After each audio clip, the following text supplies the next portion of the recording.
오늘 하나님께서 우리에게 주신 말씀은 열왕기하 16장 1절에서 9절까지의 말씀입니다. 각자 계신 곳에서 하나님의 말씀 받들어 독하도록 하겠습니다. 르말리아의 아들 베가 17년에 유다 왕 요담의 아들 아하스가 다스리기 시작했습니다. 아하스는 20세의 왕이 됐고 예루살렘에서 16년 동안 다스렸습니다. 아하스는 그 조상 다윗과는 달리 그의 하나님 여호와 보시기에 올바른 일을 하지 못했습니다. 아하스는 이스라엘 왕들의 길을 그대로 따라했고 여호와께서 이스라엘 자손들 앞에서 쫓아내신 민족들의 혐오스러운 일을 본받아 자기 아들을 불속으로 지나가게 했습니다. 그는 산당과 산 꼭대기와 푸른 나무 아래에서 제사하고 분향했습니다. 그 아람 왕 르신과 르말레의 아들인 이스라엘 왕 베가가 예루살렘으로 올라와 전쟁을 일으켰습니다.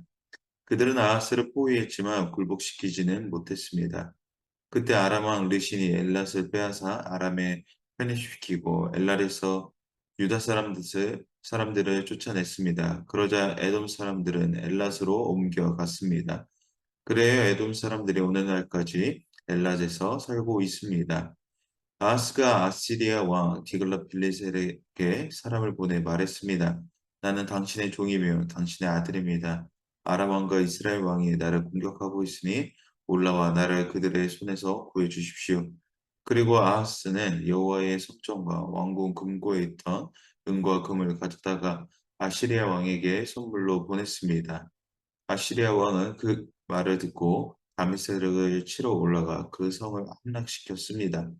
아시리아 왕은 다메섹 거주민들을 포로로 잡아 길성으로 끌고 갔고 르신을 죽였습니다. 아멘. 함께 열왕기하 16장을 나누고 있습니다. 어제 본문에 이어 유대왕 요담 이후 그의 아들인 아하스가 다스리기 시작한다고 기록하면서 16장을 시작하고 있습니다. 북이스라엘 왕들과 다르게 요담이 하나님 앞에서 바르게 행했고 그의 아버지인 우시야 또한 하나님 앞에서 바르게 행했음에 따라 이 이어지는 아들인 요아스도 하나님을 섬길 것이라는 기대감을 갖게 합니다. 그러나 본문을 쭉 읽어가면서 우리가 함께 보게 되는 것은 아하스는 그의 아버지와는 완전히 다른 오히려 북이스라엘 왕들과 같은 모습을 보여줬다라는 것이죠. 아하스가 하나님 보시기에 얼마나 악을 행했는지를 3, 4절을 보면 3절에 하나님께서 쫓아내신 이방 민족들의 혐오스러운 일을 본받았다라고 합니다. 이 이방 민족들이라는 것은 결국 하나의 우상신이 아니라 자신을 섬겼다라는 것을 말하고 있는 것이죠. 그렇게 4절을 보면 산당 제사를 산 꼭대기에서부터 푸른 나무 아래까지 제사하고 분향하였다는 것을 통해 수많은 신들을 섬겼다는 것을 알 수가 있습니다. 이런 아하스의 모습은 아버지 또는 그의 할아버지와는 완전히 다른 길을 걸어가고 있음을 보게 되는 것이죠. 하물며 하나의 우상신도 아닌 여러 우상신들을 섬기는 이 아하스의 모습은 많은 신을 섬김이 마치 복에 복을 더한다라는 이러한 생각을 가지고 있었다라는 것입니다. 충격적인 것은 3절을 보게 되면 아하스가 혐오스러운 일을 본받았다라고 기록을 하는데 이는 자신의 아들을 희생제사로 태웠다는 것이죠. 이는 신명기 18장 10절에 10절을 완전히 어겨버리는 마치 하나님의 율법은 단 한 번도 보지 못했다라는 것처럼 이 아스는 행동하고 있다라는 것입니다. 이 자신의 아들을 희생제물로 태웠다라는 것, 이 불 속으로 걸어가는 이 제사 행위는 몰렉을 숭배하는 자들의 특징이죠. 그렇게 하는 이유를 보면 신의 노여움으로 인해 전쟁이나 재난이 생겼다고 생각하므로 이 노여움에서 벗어나려면 자기 자녀를 인신제물로 바쳤던 게 바로 몰렉을 숭배하는 자들의 특징이었습니다. 열왕기하 3장을 보면 모압 왕이 이스라엘과의 전쟁에서 패배함에 따라 자신의 아들을 인신 제물로 바쳤던 것을 통해서 우리는 확인할 수가 있는 것이죠. 결국 아하스의 이런 모습의 이유는 무엇입니까? 그는 결국 겁이 많은 사람이었다라는 것입니다. 자신을 섬긴다는 것, 두려움이 많았다라는 것이죠. 한 나라에 대한 통치에 대한 겁이, 두려움이 많았다는 것입니다. 이 두려움을 하나님께 향함으로 회복을 모색하는 것이 아니라 오히려 보이는 것에 따라 몸을 기울임에 완전히 결국 하나님을 떠난 인생을 살게 되는 것을 보게 됩니다. 마치 하나님을 전혀 알지 못하는 이방 나라의 왕처럼 되었다라는 것입니다. 그의 조상은 물론이요, 그의 할아버지, 아버지에 따라 그 신앙의 유산이 이어오는 것이 아니라 하나님 앞에 더 배덕함을 보여주는 이 아하스의 모습은 왜 이렇게까지 변했을까요? 그가 하나님을 전혀 알지 못하는 세대가 아니었음에도 왜 우상신들을 자기의 원대로 보이는 것에 따라 왜 그렇게 섬겼을까요? 분명한 것은 열왕기를 통틀어 보더라도 아버지의 신앙이나 그 유산들이 자녀들에게 그대로 흘러내려오지 않다라는 것입니다. 선대 왕이 선하다고 해서 그의 아들 또한 하나님 앞에 선을 행하는 것이 아니라 오히려 자신의 원대로 행함을 보게 된다라는 것이죠. 결국 이것은 무엇을 말하는 거냐? 왕 스스로가 하나님의 율례를 사랑하고 선지자의 말씀을 듣기를 스스로 원하는 자들만이 하나님 앞에 올바르게 나아갔다는 것입니다. 당대의 선지자는 이사야입니다.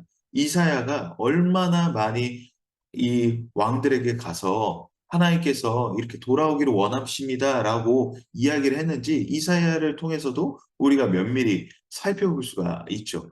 이를 통해 분명히 알게 되는 것은 무엇입니까? 믿음은 신앙의 지킴은 누구로 인하여가 아니라 결국 자신 스스로가 하나님을 사랑해야 하는 것에부터 시작한다라는 것입니다. 믿음은 누가 대신 해줄 수 있는 것이 아니라 나의 신앙의 고백으로부터 확신을 얻게 된다라는 것입니다. 그렇습니다. 오늘 우리의 신앙은 스스로가 하나님 앞에 철저히 복종하는 것에서부터 시작해야 됩니다. 세월의 흐름에 따라, 시간이 흐름에 따라 저절로 하나님과 동행하는 인생이 되어가는 것이 아니라 내가 하나님을 사랑하기를 힘쓸 때 거기서부터 하나님이 원하시는 삶의 자리로 향하게 된다라는 것이죠. 그러므로 신앙의 성장 과정은 하나님을 향한 나의 열심으로부터 결국 시작된다라는 것입니다. 계속해서 5절을 보면 아람과 이스라엘의 연합군이 유다를 정복하러 오는 것을 보게 됩니다. 아하스의 불신앙이 결국 마주하게 되는 것은 무엇입니까? 침략과 모함이라는 것이죠. 두려움을 없애기 위해 다신을 섬겼으나 결국 외부 세력으로부터 두려움을 맞이하게 됐다라는 것입니다. 그러나 하나님을 경외하는 자들은 어떠합니까? 세상의 두려움은 밖에서 오는 두려움이 우리의 어려움의 대상이 되지 않습니다. 왜 그렇습니까? 하나님이 세상의 통치자이심을 믿는 것이 바로 하나님을 경외하는 자들이기 때문입니다. 그렇게 두렵지 않습니다. 결국 하나님께서 승리하시는 인생의 길을 믿음으로 우리가 나아가기 때문입니다. 참으로 놀라운 것은 이 포위된 유다가 결국 아하스의 불신앙으로 인하여 멸망에 이르게 되지 않는다라는 것이죠. 굴복되지 않는다라는 것을 5절에서 말하고 있습니다. 왜 굴복당하지 않았습니까? 분명히 하나님 앞에 악함을 행하였고 완전히 우상에 녹아든 아하스였는데 왜 유다는 굴복당하지 않았을까요? 하나님의 신실한 언약이 그 땅 가운데에 흐르고 있기에 그런 것이죠. 아하스가 악을 행하든 선을 행하든 하나님의 신실한 언약이 이 유다에 흐르고 있기에 그렇습니다. 그렇습니다. 악함을 행함으로 이리 치이고 저리 치일 수는 있지만 결코 하나님의 나라는 무너지지 않음을 보게 됩니다. 하나님께서 세우신 나라는 세상 권세에 절대적으로 무너지지 않습니다. 오늘 하나님께서 세우신 우리는 우리 또한 세상 권세에 절대 무너지지 않습니다. 나의 행함으로 하나님의 영원하신 그 사랑의 약속이 없어지거나 무효화되는 것이 아니라 믿음으로 고백되는 오늘 우리의 신앙 가운데 하나님께서 신실한 언약을 세우셨음에 따라 이는 이미 무너지지 않는 반석이요 변하지 않는 진리임을 우리가 믿음으로 바라봐야 될 줄을 믿습니다. 그렇기에 오늘 우리 또한 이 하나님의 신실하신 사랑 앞에 우리 또한 신실해야 할 줄 믿습니다. 하나님 앞에 신실한다는 것은 무엇입니까? 하나님이 하나님 되심을 그 진리를 믿는 것입니다. 내 하나님이 나의 하나님이 세상의 완전한 창조주 되심을 우리가 믿는 것입니다. 이 믿음으로부터 세상의 모든 창조물이 하나님을 말미암지 않고는 세워진 것이 전혀 아무것도 없는 것처럼 우리 주 하나님의 위대하시고 놀라우심을 우리가 믿는 것입니다. 이 믿는 것은 바로 오늘 우리의 신앙의 고백에 따라 선포함에 따라 확장되어집니다. 여기서부터 신실한 믿음이 시작된다라는 것이죠. 이 신실한 믿음에 따라 이 두려움은 담대함으로 변화되어지고 걱정은 오히려 신뢰로 변하게 될 것입니다. 내 마음에 그저 담아두는 것이 우리의 신앙의 고백이 아니라 우리의 입술에서 고백되어짐에 따라 이 믿음은 확장되어진다는 것이죠. 결국 믿음은 우리의 입술에서 고백되어진다는 것입니다. 결국 말씀을 우리의 입술 속에서 고백되어질 때 이 믿음이 확신으로 변하여진다라는 것이죠. 오늘 그 신실하신 하나님의 사랑 앞에 우리 모두가 신실히 고백하기를 원합니다. 마지막으로 7절에 아스는 끊임없는 이스라엘과 아람의 공격에 아시리아의 도움을 요청하게 됩니다.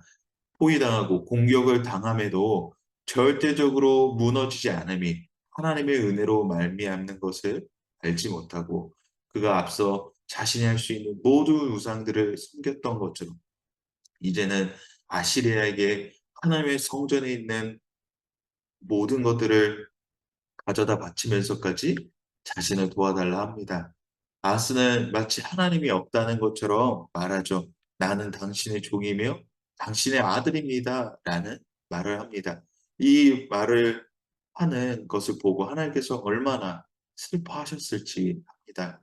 정말 이 아버지의 때부터 할아버지 때부터 그 사랑함을 친시, 친히 보이셨으나 전혀 알지 못하는 이 아스의 모습을 포위당했음에도 그 끝까지 지켜주시는 하나님의 은혜를 보이셨음에도 알지 못하는 이 아스의 모습을 보며 하나님께서 얼마나 아파하셨을지 보게 됩니다. 여러분, 결국 이 모습의 끝이 무엇입니까? 죄악이 정말 끝에 다다른 모습을 보고 있는 것이죠. 이 완악함의 결과가 결국 절대적으로 하나님을 의지하지 않고자 하는 죄악의 모습에서 비롯된다라는 것입니다. 조금만 하나님을 찾고자 했다면 그의 완악함을 내려놓고 하나님을 찾았다면 이스라엘을 보호하시고 인도하시는 분이 하나님이심을 가장 먼저 알게 되었을 것입니다. 사랑하는 성도 여러분, 오늘 이 하나님의 사랑을 다시 한번 기억하고 그 앞에 서기를 원합니다. 끝까지 하나님의 사랑을 오늘도 우리의 안에 가운데 신실하신 언약으로 말미암아 지키시는 그 은혜가 오늘 우리 안에 신으로 믿음으로 또 걸어가기를 원합니다. 우리의 인생이 하나님의 은혜로 말미암아 바른 길로 가고 있음을 오늘도 우리의 믿음의 고백에 따라 선포하기를 원합니다.